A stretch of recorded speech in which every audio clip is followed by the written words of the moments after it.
Todavía es tiempo, dice el Señor. Arrepiéntanse de todo corazón y vuélvanse a mí, que soy compasivo y misericordioso. Honor y gloria a ti, Señor Jesús. Honor y gloria a ti, Señor Jesús. Honor y gloria a ti, Señor Jesús. El Señor esté con ustedes y con tu espíritu. Lectura del Santo Evangelio según San Lucas. Gloria a ti, Señor. En aquel tiempo Jesús expulsó a un demonio que era mudo. Apenas salió el demonio, habló el mudo y la multitud quedó maravillada. Pero algunos decían: este expulsa a los demonios con el poder de Satanás, el príncipe de los demonios. Otros, para ponerlo a prueba, le pedían una señal milagrosa. Pero Jesús, que conocía sus malas intenciones, le dijo: todo reino dividido por luchas internas va a la ruina y se derrumba casa por casa. Si Satanás también está dividido contra sí mismo, ¿cómo mantendrá su reino? Ustedes dicen que yo arrojo a los demonios con el poder de Satanás. Entonces, ¿con el poder de quién los arrojan los hijos de ustedes? Por eso ellos mismos serán sus jueces. Pero si yo arrojo a los demonios por el poder de Dios, eso significa que ha llegado a ustedes el reino de Dios. Cuando un hombre fuerte, bien armado, guarda su palacio, sus bienes están seguros. Pero si otro más fuerte lo asalta y lo vence, entonces le quita las armas con que confiaba y después dispone de sus bienes. El que no está conmigo está contra mí, y el que no recoge conmigo desparrama. Palabra del Señor. Gloria a ti, Señor Jesús. Queridos hermanos, el Evangelio de hoy de San Lucas nos invita a descubrir el sentido profundo de la lucha de Jesús contra el demonio. Es una lucha sin cuartel, es una lucha confrontativa, cara a cara. El demonio no puede ver a Cristo, y Cristo no tolera al demonio, porque sabe que es el enemigo, es aquel que ha rechazado al Padre en el Hijo y por el Espíritu, y que quiere destruir el reino. Por eso la mayor cosa que le podía preocupar al Señor era que entre todo podían decir que Él expulsaba a los demonios por el poder de Satanás. Pero ¿cómo puede el demonio estar en contra de sí mismo? Debería estar dividido, debería estar engañando, debería estar camuflando la verdad de una falsa posesión demoníaca para que el demonio expulse la falsa posesión demoníaca. Eso justamente es lo que querían, lo que adversaban a Jesús, que si él sacaba los demonios como lo había hecho con el mudo que había recuperado la palabra, ellos pensaban que justamente había sido no realmente un signo de Dios, sino por obra del demonio mismo. Pero el hecho que sea un mudo significa que el mudo ha recuperado el habla, y recuperar el habla significa que puede proclamar la palabra. Es la misma palabra del Padre, que es el Hijo, que viene a liberar al mudo. Y por eso tiene el Señor poder sobre cielo y tierra, sobre corazón, sobre personas, sobre situaciones y sobre toda circunstancia donde el demonio puede estar oprimiendo al ser humano, negándole su plena dignidad. Porque la dignidad del hombre es ser justamente hecho a imagen y semejanza de Dios, y el pecado desfigura la imagen de Dios en el hombre, destruye al hombre, y por eso el demonio ataca al hombre, así como pudo haber atacado al mudo quitándole la palabra.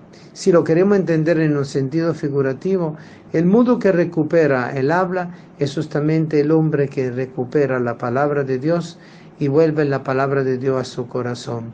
Y la palabra de Dios se encarna en su corazón y habla en medio de él y por él. Es el misterio justamente de la encarnación.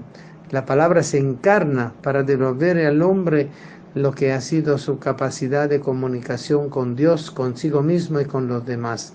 Por eso el demonio de la mudez es el demonio que tranca todo tipo de comunicación consciente de la persona, porque el enemigo tiene agarrado el consentimiento de la persona y le impide a la persona poderse ver libre de esa atadura. Solo Jesús puede liberar, solo la palabra puede liberar. Y así vale para todo lo que andamos mudos en el mundo, que no comprendemos la palabra, no la oímos y ni tampoco la sabemos explicar ni sabemos hablar con ella. Porque el gran misterio es aprender a hablar con la palabra. El gran misterio es hacer de la palabra de Dios nuestra palabra. No aprendiendo versículos de memoria, sino viviendo lo que la palabra quiere justamente transmitirnos, el amor misericordioso de Dios. Y allí donde es el triunfo de Dios sobre el enemigo. El enemigo no puede imitar el amor. El enemigo no puede imitar la misericordia. El enemigo no puede imitar la capacidad de dar la vida por el otro. El enemigo no puede imitar el sacrificio perpetuo basado en la cruz de nuestro Señor Jesucristo.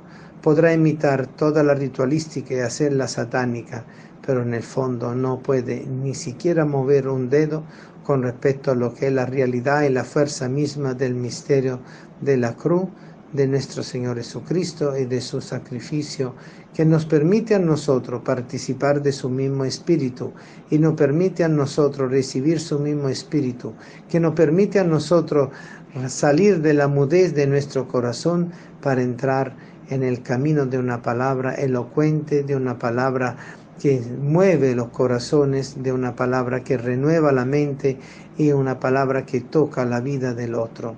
Queridos hermanos, hoy el Señor nos quiere liberar del espíritu inmundo, del demonio que nos ata con la mudez. Aprender a proclamar a Dios en nuestra vida significa aprender a darlo todo por el Señor. Aprender a proclamar a Dios por las cosas que ha hecho en nuestra vida significa reconocer la grandeza de Dios, así como lo hace María, que proclama al Señor por la grandeza que Él ha hecho en su vida, la maravilla que ha hecho en su vida, mirando la esclavitud y la pequeñez de ella. ¿Qué es la esclavitud y la pequeñez? De aquel que se ha hecho esclavo por amor, no de aquel que es esclavo del enemigo del amor.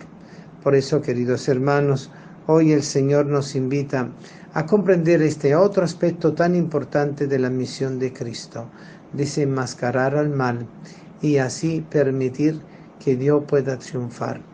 El hecho que el mal no se pueda inducir a la tentación de atribuir al demonio las obras de Dios, negando a Dios, prácticamente significa que nosotros podemos perder el don de la fe.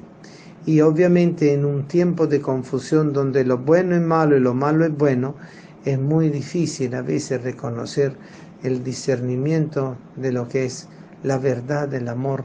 Y solo eso es lo que a nosotros nos puede permitir estar seguros, porque el que ama está siempre cierto en lo que está haciendo. El que da siempre está cierto en lo que está haciendo. El que se ofrece por lo demás está siempre cierto en lo que está haciendo.